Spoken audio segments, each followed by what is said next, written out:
श्री राधे श्री राधे।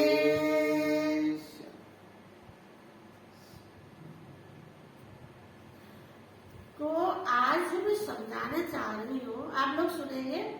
देखिए, गृहस्थ आश्रम और संन्यास आश्रम के बारे में मैं बताना चाहती हूँ। गृहस्थ और संन्यास के बारे में। संन्यास अपनी जगह पे और गृहस्थ अपनी जगह पे।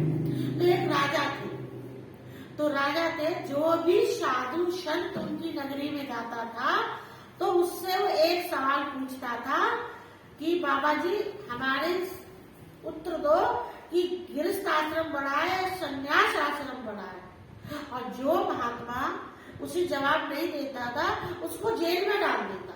इस तरह से उस राजा ने लाखों संत महात्मा अपनी जेल में डाल दिए।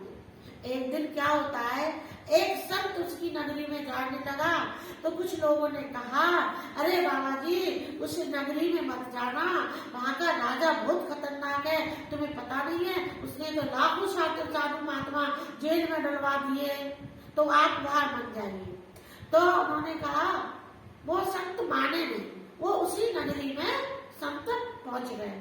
देखा उस राजा ने, वो घोड़े पे सवार हो रहा था और उस राजा की नजर उस संत पे जाती है तो राजा कहता है, अरे संत महात्मा तुम मेरी नगरी में कैसे आ गए, तुम्हें भय और डर नहीं लगा, तुम्हें किसी ने बताया नहीं है कि कैसा भय कैसा डर, मैं तो नहीं जानता। तो उन्होंने कहा, ठीक है आप मेरे उत्तर का जवाब दो। आप यदि आपने जवाब नहीं दिया तो आप भी और महात्माओं की तरह आपको भी जेल में डाल दूंगा। तो महात्मा जी बोले, ऐसा है राजा, आप कहाँ जा रहे हो? कि मैं शिकार खेलने जा रहा हूँ। तो एक काम करो, अब मैं आपके चुंगल में तो फंस गया हूँ, आप तो मुझे जेल में डाल ही दोगे, आपके नगरी में हूँ और आप राजा हैं, आप मुझे जेल में डाल देंगे। बेशक जेल में डाल देना, आप निकल के तो भाग नहीं सकता। एक काम करें, आप शिकार खेलने जा रहे हैं तो मुझे साथ में लेके चलो। तो राजा के दिमाग में आई, ठीक है। तो उन्होंने अपने नौकरों से कहा, एक घोड़ी और निकाला, घोड़ा निकाला और उस संत को बिठाया और जंगल में पहुंचे। जंगल में पहुंचे और वो संत भी साथ में और राजा साथ में।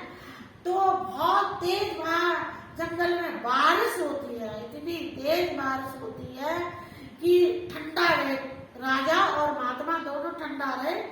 राजा बहुत ठंडा रहता, तो दोनों ठंड से बचने के लिए एक पेड़ के नीचे सहारा लेके बैठ जाता है राजा, और पास में वो संत भी बैठा है। तो राजा कहता है कि महात्मा जी बड़ी तेज ठंड लगी है। तो महात्मा जी कहते हैं ठंड लगी है। तो महात्मा जी ने वहां से लकड़ी वकड़ी इकट्ठी करी थोड़ी सी और इधर उधर से करके और माचिस से वो अग्नि प्रकट कर दी, अग्नि जला दी और राजा तापने लगा। तो उसकी ठंड कम हुई। महात्मा जी ने अग्नि को लकड़ी इकट्ठी करके अग्नि जला दी। तो महात्मा ने जलाई तो वो जो राजा था उसने तापा। तापने के बाद उसकी ठंड कुछ कम हुई। फिर राजा बोला कि महात्मा जी बड़ी तेज भूख लगी है, महात्मा जी बड़ी तेज भूख लगी है। तो जिस पेड़ के नीचे वो राजा और महात्मा बैठे थे तो उसमें दो जोड़ा रहते थे, एक कबूतर एक कबूतरनी। तो वो कबूतर और कबूतरनी बोले कि सुनती हो कि हाँ, कि अपने दरवाजे पर ये अतीत आया है, हमारे दरवाजे पे अतीत आया है, मतलब मेहमान आया है और ये भूखा है और हमारा कर्तव्य है कि हम अतीत को भोजन कराएं। तो बोले कि हाँ ठीक कह रहे हैं कि सुनो, ये अतीत मांस मदरा खाने वाला है, ये शिकारी है, मांस मदरा खाने वाला है, शिकारी है। तो एक काम करते, आप बच्चों का पालन पोषण करना और मैं अपने प्राण की आहुति दे देता हूँ, उसका पेट भर जाएगा। कबूतर जल्दी अग्नि में कूद गया और राजा ने कहा ये बढ़िया रहा। तो राजा ने उसे भून भान के कबूतर को खा लिया। अब कहने लगा कि महात्मा जी थोड़ा थोड़ा अटाक रहो, फुल पेट नहीं भरा। तो कबूतरनी कहती है अतीत का तो अभी पेट भी नहीं भरा, और बच्चों से कहा कि बेटा तुम भाई बहन कितना मिलना, और अतीत अभी पेट भरा नहीं है तो मैं भी अपने प्राणों की आहुति देती हूँ, और मुझे अतीत का पेट भरना है, अच्छे से तुम कितना मिलना। तो कबूतरनी भी उसी अग्नि में कूद जाती है, और राजा ने उसको भी भून मार के खा लिया। अब वो कहता है कि फुल पेट नहीं भरा, थोड़ा थोड़ा अटाक भरा है, पूरा तो भरा नहीं है, पर हाँ थोड़ा थोड़ा हुआ है, पूरा तो भरा नहीं है। तो इधर वो कबूतर और कबूतरनी के बच्चा कहते हैं कि हमारे माता पिता चले गए और फिर भी अतीत का पेट नहीं भरा है, तो हमें जी के क्या करना है, तो हम लोग भी इसका पेट भर देते। वो चारों कबूतर के बच्चे उस अग्नि में कूद गए, कूद के अपने प्राण दे दिए, और अतीत ने क्या किया, उस राजा ने चारों बच्चों को भूना भाना खा लिया, पेट भर लिया। अब कहता है राजा के महात्मा जी आनंद आ गया, पेट भर गया, अब बारिश भी बंद हो गई, अब चला जाए। तो वहां से चले तो एक नगरी में जाते हैं महात्मा जी और वो राजा।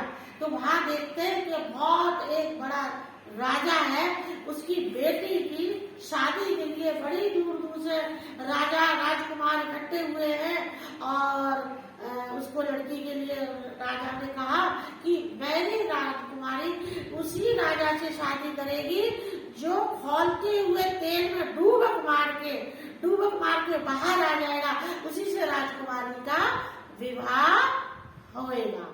तो राजा बोला अब महात्मा जी से, महात्मा जी एक काम करो, राजकुमारी बड़ी सुंदर है, और अगर काश इससे मेरी शादी हो जाती। तो महात्मा जी बोले कि सुनो मैं कुछ करता हूँ, देखता हूँ। तो वो महात्मा जी बीच मैदान में खड़े हो गए, सारे राजकुमार राजा लोग सब प्रजा हंसने लगी और ठट्टा मार के हंसी, अरे ये महात्मा शादी करेगा राजकुमारी से, ये महात्मा राजकुमारी से शादी करेगा। हाथ जोड़ के महात्मा जी कहते हैं कि देखिए राजा राजकुमार जितनी यहाँ लोग बैठे हैं हाथ जोड़ के विनती है, मेरा एक बात प्रश्न आप सुने, मेरे साथ एक राजकुमार है, इस खौलते हुए कढ़ाई में डूबक मैं लगाऊंगा, और विवाह उस राजकुमार से आपको करना पड़ेगा, शर्त मंजूर है तो बताइए। तो राजकुमार बोला अरे तो जल जला जाएगा महात्मा, खौलते हुए पानी में, शर्त मान लेते। तो महात्मा जी गए, अपने गुरुजन का नाम लिया, गुरुदेव का नाम लिया, और खौलते हुए कढ़ाई में, और वो डूबक मार के और बाहर आ गए। उसके बाद उस राजकुमारी की शादी उस राजा से हुए, और वहां से हाथी घोड़ा दहेज घोड़ा हाथी सब मिले। अब उसके बाद और वो राजा और महात्मा जी फिर घर वापस हुए राजकुमारी को लेके, राजकुमारी को गा बजा के उतारा, स्वागत के साथ वो राजकुमारी अंदर गई, और घोड़े से राजा उतरता है और फिर पूछता है महात्मा जी आपने मेरा प्रश्न नहीं बताया कि गृहस्थ आश्रम पढ़ा है कि संन्यास आश्रम, वो तो अभी तक आपने बताया ही नहीं। तो महात्मा जी को गुस्सा आती है, एक चाटा दिया तो कबूतर निकल के बाहर, दूसरा दिया तो कबूतर नहीं निकल के बाहर, और 4 कांटे दिए तो कबूतर के बच्चे बाहर, और कहा कि अभी उत्तर तुझे मिला या नहीं, फिर मैं समझाऊं। देख गृहस्थ आश्रम तो वो था जो तुझे अतीत को उन्होंने अपनी प्राण की आहुति देके तेरा भोजन कराया था, वो था गृहस्थ आश्रम। और संन्यास आश्रम वो था कि खौलते हुए कढ़ाई में डूबक लगा के बाहर आ गया। तो वो संन्यास आश्रम पूरक तेरे समझ में आया कि नहीं?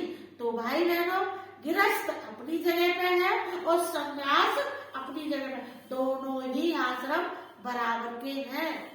अगर अतीत आता है तो गृहस्थ आश्रम उसे भूखा नहीं सुनाता, और संन्यास अपनी तप के साथ, अपने तप के माध्यम से, अपनी भक्ति से वो कुछ अपने भक्तों को होने नहीं देता है। तो वो था गृहस्थ आश्रम और ये था संन्यास। समझ में आई? तो फिर उसने कहा कि मेरे प्रभु महात्मा जी सारी बातें आपकी समझ में आ गई है, और जितने महात्मा उसने जेल में डाले थे वो सारे महात्मा को उसने जेल से बाहर किया, आजाद किया और महात्मा जी से कहा कि माता जी मेरे शहर में आप रहेंगे मेरे गुरु बन के। उन्होंने कहा नहीं। और उसी दिन से राजा ने अपना राजपाट छोड़ के और राजा उस महात्मा जी के साथ चले गए, उस महात्मा जी के साथ चले गए और कहा आज तक मुझे ऐसा ज्ञानी गुरुजन कोई नहीं मिला जो आज मिला। तो भाई बहनों, यदि आप लोगों को मेरी वीडियो अच्छी लगे तो आगे से लाइक शेयर करना, कमेंट करना और श्री राधे।